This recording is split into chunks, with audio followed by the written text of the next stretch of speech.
I was 23 years old, the first time I combed my hair with the door open. I still remember the sound of it, the hard teeth of the comb pulling through from root to end, the small static crackle where the strands separated in the crisp air, and then the heavy silence of the house settling back around that sound. It was early. The wood stove had just caught.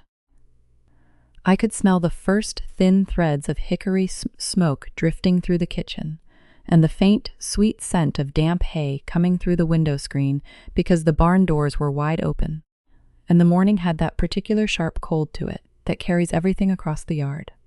My hair was past my waist then, dark, incredibly heavy when it was loose, and it was almost never loose. I had taken my prayer cap off just to repin it. That was all. I was standing at the dresser in our bedroom with my hair down and a comb in my hand. The door behind me was unlatched, open maybe 6 inches. I did not think about it. I did not think there was something to think about. And then I heard him stop walking. This is the exact moment where I want to pause for just a moment. If you found this channel for the very first time, this is what we do here. We tell the stories that were never supposed to leave the walls they happened inside. Real women, real lives, real words spoken in their own quiet voices. If you want to make sure these hidden stories keep reaching the people who need them, subscribing is the simplest way to support that. And if something in what I just said made you go completely still, if the image of a woman combing her hair behind a cracked door touched something you recognize, I want you to stay. There is so much more to this than what he did. There is the deep, unseen reason why it mattered, and that reason is the part no one ever tells you about. My name is Rachel. For 11 years, my world was bounded by the traditions of the old order Amish. To understand that morning, you have to understand the man in the hallway. I knew it was him, because I knew the exact weight of his steps, the way you know which specific floorboard creaks in your own house. He walked heel first, steady and unhurried, the way men walk when they have been working on their feet since long before the sun. He had already been out in the barn, and I could smell the sharp outdoor cold on his coat when he passed our room. He was walking toward the kitchen, but as he passed our bedroom door, he stopped. I did not turn around. I heard his breathing change in the quiet hall. Not fast, not loud, just entirely different. The way a person breathes when they see something that is fundamentally not supposed to be there. I kept the comb in my hair. I kept my back to the door and I waited. He did not yell at me. I want you to know that. He did not raise his hand and he did not slam the door. What he did was worse in a way I could not have named then and can barely name now. He said my name, just my name. But he said it the way you would say the name of a child who has wandered too close to the road. Quiet, completely controlled, with that specific gentleness that is not gentle at all. The gentleness that means you have done something dangerous, and the person correcting you is trying desperately not to frighten you with how dangerous it truly is. He said my name, and then he spoke in Dutch, "De hoor," your hair. 2 words. And then he reached past me, his arm crossing mine, and he pulled the door completely shut from the outside. I heard his heavy boots continue to the kitchen. I heard him pour his morning coffee. I stood there in the dim room with the comb still halfway through my hair, and I instinctively covered myself like I had been caught undressed, like I had been caught at something deeply shameful. But I need to say something about him before I go further. His hands were split at the knuckles most winters from working the horses in the biting cold. Yet he brought me coffee every single morning before I asked. He read scripture aloud in the evenings, in a voice so low and steady it could put the children to sleep from 2 rooms away. He was not what anyone outside would call a cruel man. He was a faithful man, a careful man, a man who followed every rule he had been given with the same seriousness he gave to the farm and to God. When he shut that door, he believed he was protecting me. I need you to understand that. He believed he was doing something kind, and that belief, that shutting a door on a woman combing her own hair, was an act of kindness, is the thing I am going to try to explain to you, because it did not come from nowhere. It came from something very old, very organized, and very quiet, and I lived inside it for 11 years before I understood what it was. The law of the unseen. To understand why a 6-inch opening in a bedroom door could feel like a tear in the fabric of the universe, you have to understand the Ordnung. It is the unwritten blueprint of our lives, passed down not through heavy books, but through the quiet, rhythmic movements of the people around you. It dictates the width of a hat brim, the color of a buggy, and the exact manner in which a woman must obscure her own existence. Growing up, no one ever sat me down to explain the rules of my own body. I learned them by osmosis, watching the older women in the community. I watched the way they moved through the world. Shoulders slightly rounded, hands perpetually folded over their aprons, eyes cast downward when a man entered the room. They moved like shadows, leaving no trace of their own desires in the air behind them. The seal of authority in our world, a woman's hair, is called her glory. But that word did not mean beauty in the way the outside world understands it. Glory meant a sacred heavy weight. It was something to be feared if left uncontained. The cap, the white pleated organdy covering, was not a piece of clothing. It was a literal seal, the meaning.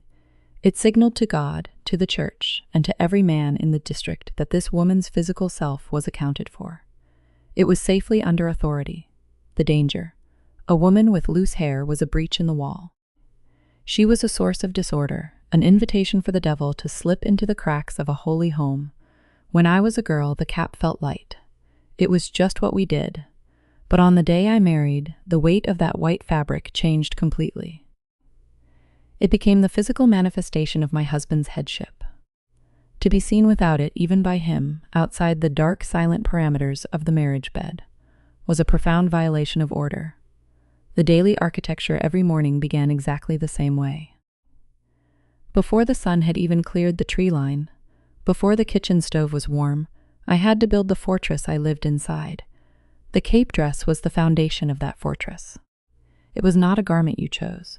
Choosing was a luxury that belonged to the English. The fabric was a heavy, unyielding polyester blend, dyed a deep, dark purple or navy blue. It was cut deliberately to erase any hint of a waist, a bust, or a hip. Put the pins in straight, Rachel. If the cloth bunch, it draws the eye. That was my mother-in-law, Martha. In the first months of my marriage, she would come over under the guise of helping me bake bread. But her eyes always lingered on my chest. She would reach out with hands that were rough from lye soap and garden soil. Her fingers quick and cold, as she adjusted the heavy straight pins across my bosom. The small violence of the pin's eye, remember the exact texture of those mornings. I would stand perfectly still, holding my breath. While she rearranged the architecture of my clothing, the apron had to be pinned precisely at the waist. The cape had to be brought across the shoulders and secured with 3 pins on each side. The pins were long, sharp, and silver, every single day. There was a specific small violence to it. Pushing those sharp metal spikes through 3 layers of thick cloth, feeling the resistance of the fabric, knowing that if I took a step too quickly or breathed too deeply, the metal would bite into my skin. Outwardly, I stood like a statue. I nodded. I thanked her. I kept my mouth shut and my face smooth as water. But deep inside, beneath the heavy layers of cotton and wool, something was retreating. I learned to look into the small mirror above our dresser, the only mirror we were allowed, and check only the alignment of my cap. I trained myself to look right through my own eyes, past my own face, ensuring only that the woman looking back was correctly hidden. And the terrifying thing is, I grew to love it. I felt a deep, intoxicating wave of satisfaction when I looked in that mirror and saw that nothing of me was left visible. I felt good when I disappeared correctly. The container and the vessel. By the 3rd year of my marriage, I was carrying our 2nd child. Pregnancy inside the community is a quiet, heavy season. It is celebrated, yes, but only in the way a farmer celebrates a good harvest. It is a matter of function, not of the individual woman. I remember the physical reality of those months vividly, the thick woolen dress being let out inch by inch. At the seams, the sharp bite of the pins as I struggled to find new places to anchor the heavy apron over my swelling belly. The smell of vinegar and iron when the old midwife came to the house. her hands smelling of horse liniment and peppermint. She would measure my belly with a soft cloth tape, her eyes fixed entirely on the numbers. She looked through me to get to what was inside me. No one asked how I felt. They did not ask about the persistent ache in the small of my back as I stood for hours over the scrubbing board, or the way my legs throbbed like a dull engine by 9 o'clock at night. Those aches belonged to the container. And the container did not require comfort. It required endurance. When the labor came, it was an exercise in silence. In our world, suffering is not something you broadcast. You do not scream. You do not weep openly. You press your teeth together until they ache. You grip the wooden headboard, and you go through the passage quietly. Because when it is over, you are expected to rise, pin the heavy cloth back over your collapsed belly, and return to the stove. The weight of obedience by the 5th year, the boundary between the rules and my own soul had dissolved completely. I no longer knew where the Ordnung ended and Rachel began. It was not that I was forbidden from choosing. It was that the very concept of choice had become a foreign language, one I had never been taught to speak. I did not choose what color fabric touched my skin. I did not choose when I bathed, or whether the bathroom door could be locked against the rest of the house. I did not choose the position of my hands during the long, silent prayers, or the exact angle of my head when I served the men their platters of pork and potatoes at the long noon table. And yet, I must tell you again, my husband was not a monster. He was a man trapped in the very same architecture. He wore the heavy denim trousers he was told to wear. He cut his beard exactly where the church told him to cut it. He carried the burden of our survival on shoulders that were constantly stiff from bore sometimes. In the deep hours of the winter nights, when the wind would make the rafters groan, I would look at him in the moonlight.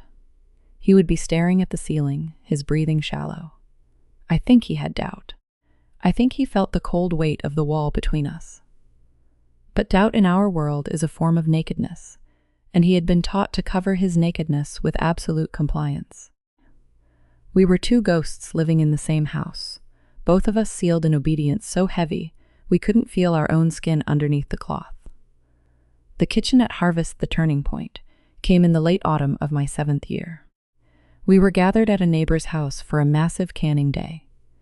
The air in the kitchen was thick, wet, and suffocatingly sweet with the smell of boiling apple butter. Huge copper kettles bubbled on the stove, sending up plumes of white steam that fogged the small paned windows until the world outside disappeared. I was standing side by side with an older woman, a woman whose hands were permanently red and chapped from lye and cold well water. We were working in a rhythmic, unbroken silence, lifting boiling glass jars from the water bath. Suddenly, my cap caught on a hanging iron ladle. It didn't fall off, but it tilted, shifting just enough that a long, dark strand of my hair escaped at the temple. It fell across my cheek. It felt like fire against my skin. Panic rushed through my chest. Someone would see. I dropped my tongs, my fingers trembling as I quickly practiced, tucked the hair back, and rammed the silver pin back into place. The older woman beside me did not look up from her kettle, but her long wooden paddle slowed its rhythmic stirring. In a voice so low it was almost entirely swallowed by the sound of the jars sealing with a sharp pop, she spoke. "I used to try to feel my own skin," she whispered, her eyes fixed on the dark, bubbling fruit. And it felt like touching a stranger. The hidden splinter, she said nothing else. The other women moved back to our station with a fresh crate of jars, and the kitchen resumed its heavy, industrious rhythm. But that single sentence went into me like a microscopic splinter under a fingernail. It was completely invisible from the outside, but every time I moved, every time I breathed, I could feel its sharp, persistent ache, because I knew exactly what she meant. I realized that when I stood in the wash tub on Saturday nights, pouring the warm water over my shoulders, I felt nothing. I felt the water as an exterior fact, but I did not feel it from the inside of my own flesh. My body had become a wall. I was a tenant living in a house I was not allowed to own, standing behind the plaster, watching the world through two small holes in the mask. That sentence was the emotional price I had been paying for what everyone else called a peaceful, godly life. I had traded the very sensation of being alive for the comfort of disappearing correctly. And for the next 3 years, that splinter festered beneath my cap, growing larger and more urgent with every single pin I pushed into the cloth. The motel mirror 3 years is a long time to carry a question you cannot ask out loud. The answer, when it finally broke open, did not come gently. It arrived in a motel bathroom, 11 days after I left the community forever. I had 2 bags. I had my children asleep in a bed that was not ours. The parking lot lights buzzed outside the small window, casting a faint, sickly honey-colored glow. And I had a bathroom with a door that locked from the inside, and a full-length mirror bolted to the back of it. I had not stood in front of a full-length mirror in years. I stopped counting somewhere around the time I stopped feeling my own skin.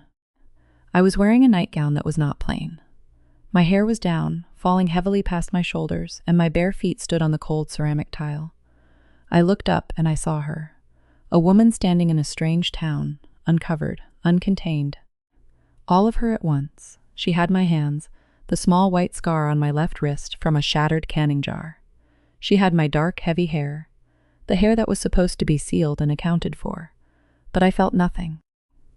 No, I felt like I was looking at someone else's body, a stranger whose skin I had worn without permission.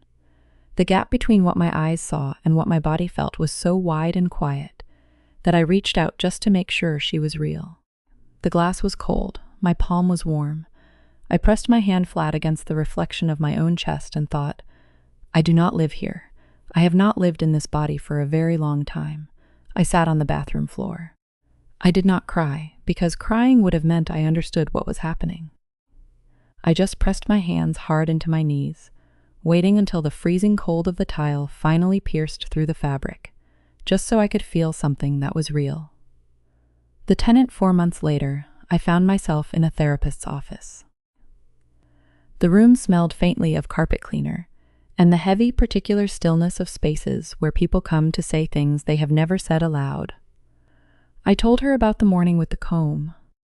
I told her about the sharp pins, the heavy cloth, and the woman stirring the apple butter. I told her about pressing my hand against the cold motel glass, trying to find myself. She sat perfectly still, her eyes steady, and she didn't rush toward a quick fix.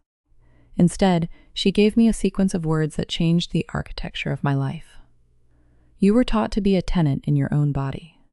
Someone else held the lease, and you have been living in a home that was yours, your skin, your hands, your heartbeat, without ever being told you had the right to stay. Sitting in that soft chair, I did not speak. I just put my hand on my own knee, needing to feel that it was attached to me, that it was mine. And something opened, not like a door, but like a seam, like a thick thread pulled from stitching that had held something shut for a lifetime. What spilled out was grief, rage, tenderness, and the quiet, almost unbearable sensation of feeling my own skin from the inside for the very first time. My hair was mine, my hands were mine. She had been waiting for me to come back. 2 truths at the same table: I do not hate the community I came from. I need to say that with my whole chest, because it is true, and it is complicated, and both things exist without canceling each other out. There was warm bread baked in kitchens where women laughed together. There was the low, comforting sound of horses breathing in the early morning fog. There was the heavy, safe warmth of a quilt made by hands that genuinely loved me. That love was profoundly real.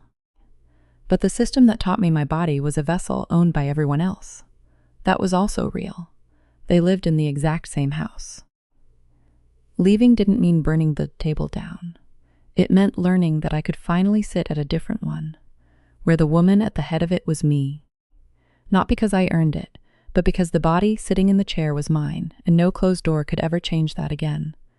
The door remains. Open eye, comb my hair in the morning now. The door is open. Wide open. No one is coming down the hallway to shut it.